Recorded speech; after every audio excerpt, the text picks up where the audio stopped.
Okay, so my performer is long distance freestyle swimmer. His first strength is his long arm pull. This is due to good flexibility in his shoulders, which is achieved through a regular stretching program. He probably does this stretching at the end of his sessions because it also helps reduce the chance of delayed onset muscle soreness. Effective stretching will be stretches are held for 10 seconds or more, and it will be done 3 to 5 times a week. Flexibility can also be affected by factors such as age, joint shape, and joint type. So, for example, this will be in his shoulders, which are a ball and socket joint, which are a lot more flexible than hinge or pivot joints. Also, if he has shallow joints, then they would also be far more flexible than deeper joints. His second strength is his catch at the front of his stroke. This is good because he creates a 90-degree angle, which means he pulls a lot of water very effectively. This is achieved through good strength training, where he'll train properly through the full range of motion when doing exercises like bicep curls. His next strength is his cardiovascular endurance. This is due to a good aerobic system and down to good interval training, which will be done at a ratio of 1:1 or 1:2. His next fitness strength is muscular endurance. This is achieved through a good strength endurance program, which will involve a lot of circuits using activities like press-ups and sit-ups. Tactical strength is his goal setting. It's clearly used a good combination of goals with his ultimate aim, his long-term goal being to win the race and break his PB, which he does. But due to his need to achieve personality, if he hadn't broken that goal, he'll still be able to persist and come back and achieve it next time. His other tactic strength is his training plan. We can tell that he has a macro cycle because he's able to peak at the right time of year, just when his big competition is taking place. His first weakness is his turns. They're poor because he's slow around the wall, and his push off, he doesn't get very far and he doesn't go there very quickly. He can improve this by doing explosive strength training to help him around the wall quicker and to make his kicks more effective. His second weakness is his leg kick. This is poor because he doesn't really kick at all throughout the race, and if he did, it would give him extra propulsion through the water. You can improve this doing kick sets in training or strength endurance on his legs. His fitness weakness, first one is agility. This is relating to his turns as well because it's slow rotation at the wall, which means he's wasting time each length. You can improve this with explosive strength training, mainly in his core muscles, but also in his legs as well. Another fitness weakness is coordination. This is poor because his arms aren't the same distance apart, which means he's not always pulling the water. Whereas if he was, then he's constantly moving himself forward, so he would go faster. You can improve this with drills such as the Superman 3 drill, where he's holding a position where his arms are the same length apart, and this will help him improve that. His tactical weakness is his pacing. This is poor because even though he keeps consistent splits through most of the race, towards the end he decides that he's going to do a big sprint, which means that he has lots of energy left. So if he didn't do that, he could spread his energy more evenly across the race and then achieve a better time overall. Okay, his priority weakness was his turns. And the coaching points for this is needs an explosive push-off after a fast rotation, and then he needs to go into streamline with his hands above his head, stretched as far as he can. His arms should be squeezing the side of his head around his ears, and he should be creating a flat line all the way from his hands through his head his shoulders, his hips, his knees, and then his ankles. Also, when he's doing his turn, on the actual push-off, the joints, bones, and muscles that he'll be using will be he'll be using the hip, where the bones are the femur and the pelvis, and the agonist muscle there will be the gluteus maximus, to achieve flexion, while the antagonist is the iliopsoas. At the same time, the knee will be extending, with the agonist being the rectus femoris and the antagonist being the biceps femoris. Also, at the same time, his ankle will be doing plantar flexion. So that involves his talus, tibia, and fibula, as well as the muscles will be the gastrocnemius, which will be the agonist, and the tibialis anterior, which will be the antagonist. Then, once he's pushed off the wall and he goes into his streamline that I just mentioned, there will be simultaneous flexion and extension of the spine as he does a kind of dolphin-like movement through the water to create propulsion. So during flexion at the spine, the agonist will be the rectus abdominalis and the antagonist will be the erector spinae. And then for the flexion, it'll be the other way around. So the erector spinae will be the agonist and the rectus abdominalis will be the antagonist. Once he's done that in his core, he follows through using his hips, knees, and ankles, and they'll all be extending, and the ankle will be doing dorsiflexion. So the agonists will be the iliopsoas at the hip, the rectus femoris in the knee, and the tibialis anterior for his ankle. And the antagonists are the gluteus maximus in his hip, his biceps femoris in his knee, and his gastrocnemius in his ankle. The pretest for his action plan will be to watch the video of his race and observe how many turns can be deemed of an adequate standard. So that would be like reaching 5 meters off the wall and doing it at a good pace. Okay, in the first week of his action plan, there'll be skill sets focused precisely on doing turns, how I mentioned at the start. And this will involve isolated turns practice, so just doing the turns on their own without actually doing much swimming, as well as short distance skill sets where the focus is the turns, but he also has to swim in between.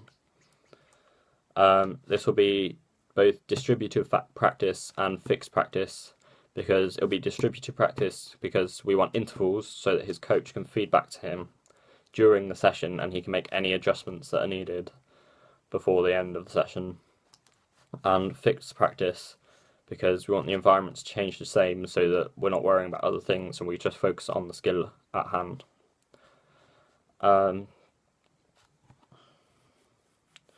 Also, he wants his most programs to become grooved and well learned so that he can perform them under high arousal later on. In the second week, we'll continue with these same skill sets but include longer distance sets as well. This is because, as he's a long distance swimmer, he needs to be able to perform the skill over long distance swims, so he needs that motor program to be well learned as well. Like, it needs to be so well learned that he can do it over a whole 1500 meter race rather than just a couple of lengths. In the week 3, we'll add in extra target points such as no breathing in and out of the turns, and this will help to improve his anaerobic energy system. The anaerobic energy system involves glucose being combined with PFK to form pyruvic acid and produce 2 ATP. This is then combined with LDH to give lactic acid. Also in this week, we'll start using positive and negative reinforcement to help reinforce the use of the skill through his sets. So positive reinforcement will be praising him when he does the skill properly in the correct manner with good streamline and good kick off every wall. And negative reinforcement could be restarting the set that he's doing if he's not doing it properly, just to make him think that he needs to do it right so that he can finish the session. On week 4, we do a race or a race pace training session. And on this, we'll count again how many adequate turns are done, with the target being to hit 50% or more past 5 meters at a good pace. In week 5, we'll incorporate these skill targets into all of his training sessions and all the different sets, so even his main sets, so that he's having to focus on them when he's training hard as well as when he's training easy.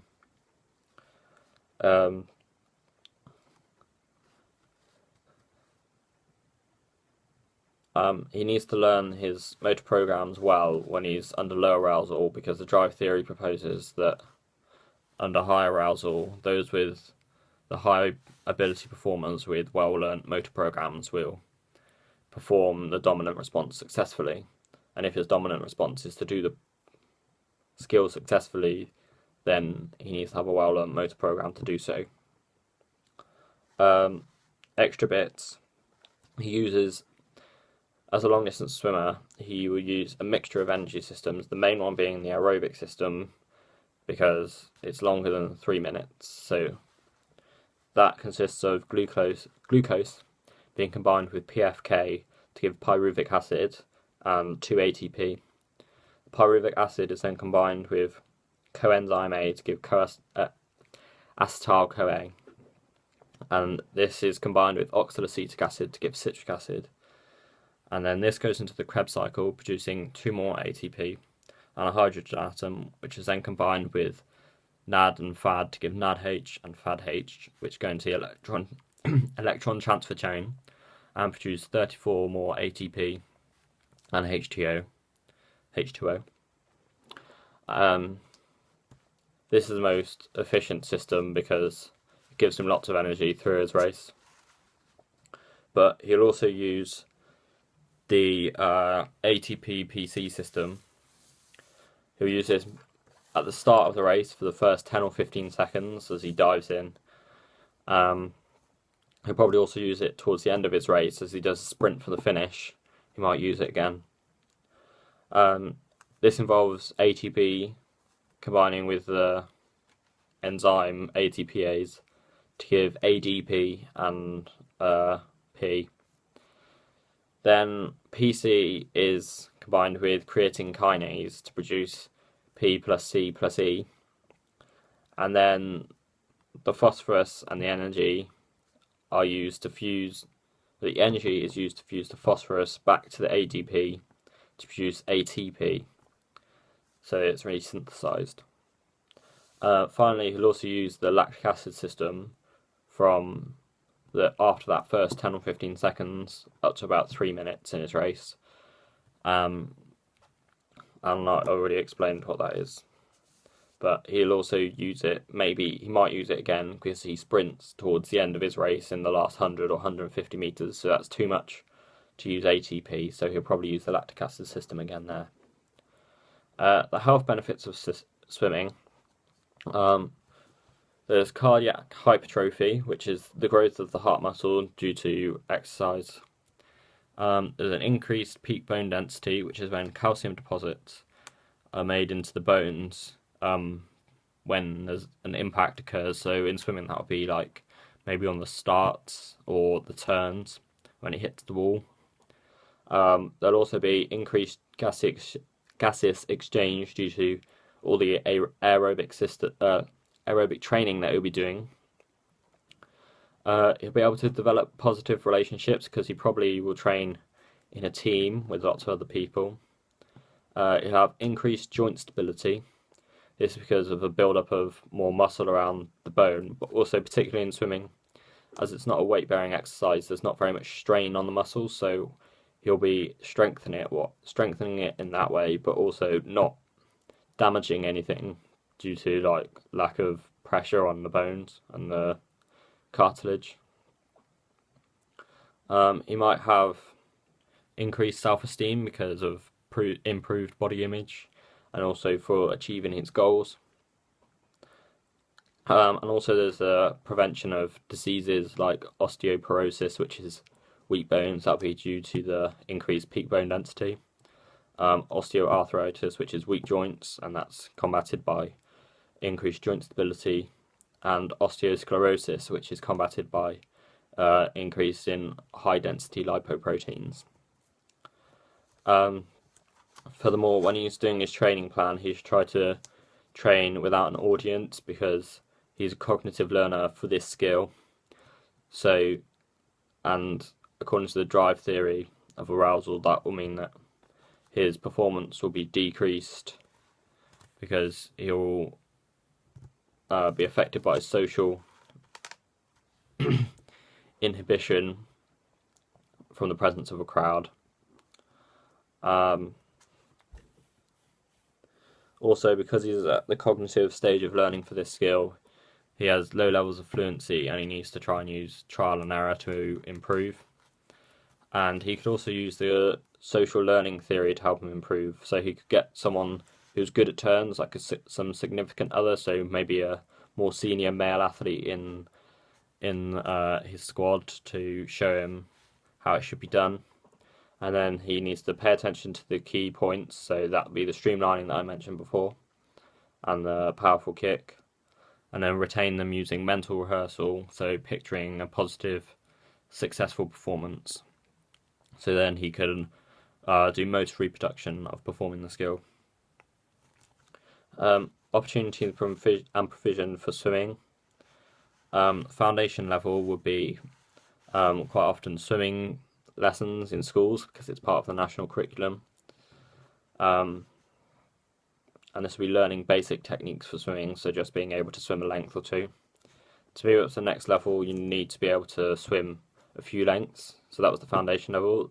To move to the participation level, you need to be able to swim a few lengths in one go. At participation level, would be applying these skills to maybe race situations a bit more, and you might join your local club, like just a small town club or something. To move up to the next level, you need to be kind of doing more training, so increase your training hours, and also you probably want to be hitting around county times or maybe regional times to get to the performance level. In this, you'll be improving your skills further and increasing tactical awareness. So you'll start thinking about like training plans and racing plans and stuff. And to move from this into the elite level, you need to be hitting national times and then moving into hitting international standard times and getting into the top few in the country to move up to the elite level of swimming. At the elite level, there's national lottery funding. We have international training centres where there are the best facilities and the best coaches. So they often have the GB coaches, and they have great facilities at Loughborough University and Bath University.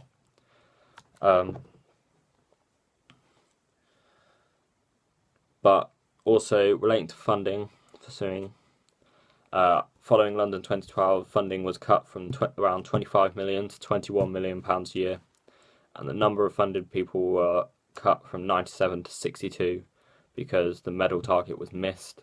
So this means that the chances for funding in swimming have reduced quite a bit recently.